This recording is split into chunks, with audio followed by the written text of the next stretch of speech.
मित्रांनो, आज आपण लोभाचा शेवट ही बोधकथा ऐकणार आहोत. एका छोट्याशा गावात हरिभाऊ देशमुख नावाचा माणूस राहत होता. हरिभाऊ फार श्रीमंत नव्हता, पण जे काही त्याच्याकडे होतं त्यात तो कधीच समाधानी नसायचा. आणखी हवं, अजून मिळालं पाहिजे, हेच त्याचं आयुष्याचं ब्रीद वाक्य होतं. गावात इतर लोक साधी समाधानाची आयुष्य जगत होते, पण हरिभाऊ मात्र सतत दुसऱ्यांकडे पाहून जळायचा. तो शंकर कसा काय एवढं कमावतो, तो रामू माझ्यापेक्षा पुढे कसा गेला, असं म्हणत त्याचा लोभ दिवसेंदिवस वाढत गेला.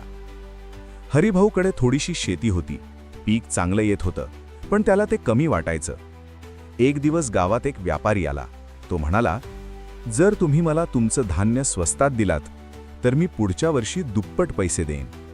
इतर शेतकऱ्यांनी नकार दिला, पण हरिभाऊच्या डोळ्यांसमोर फक्त दुप्पट पैसे फिरत होते.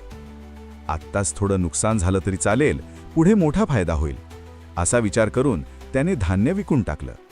पण पुढच्या वर्षी तो व्यापारी कधीच परत आला नाही. यातून धडा घ्यायचा सोडून हरिभाऊ अधिकच लोभी झाला. तो मोजमापात खोटं बोलू लागला, गरिबांना कमी धान्य देऊ लागला आणि देवाला दिलेलं वचनही विसरला. त्याची पत्नी शांताबाई नेहमी म्हणायची, अहो, समाधान ठेवा, देव आपल्याला पुरेसं देतोय. पण हरिभाऊ चिडून म्हणायचा, तुला काय कळतं, पैसा जितका जास्त तितकं आयुष्य चांगलं. एके दिवशी जंगलातून जात असताना त्याला एक साधू भेटला. साधू म्हणाला, बाबा, तुला एक संधी देतो. या जंगलात एक झाड आहे, रोज त्याखाली जेवढी जमीन तू प्रदक्षिणा घालशील तेवढी जमीन तुझी होईल. हरिभाऊ आनंदाने उड्या मारू लागला. संपूर्ण जंगल माझंच होईल, तो मनात म्हणाला. पहिल्या दिवशी त्याने बराच फेरा मारला, दुसऱ्या दिवशी अजून जास्त, तिसऱ्या दिवशी तर तो थांबायलाच तयार नव्हता. साधू म्हणाला, पुरे कर बाबा, शरीराला मर्यादा असतात. पण हरिभाऊ ओरडला, नाही, अजून हवंय. तो धावत राहिला, घामाघूम झाला, श्वास लागला आणि अचानक तो जमिनीवर कोसळला.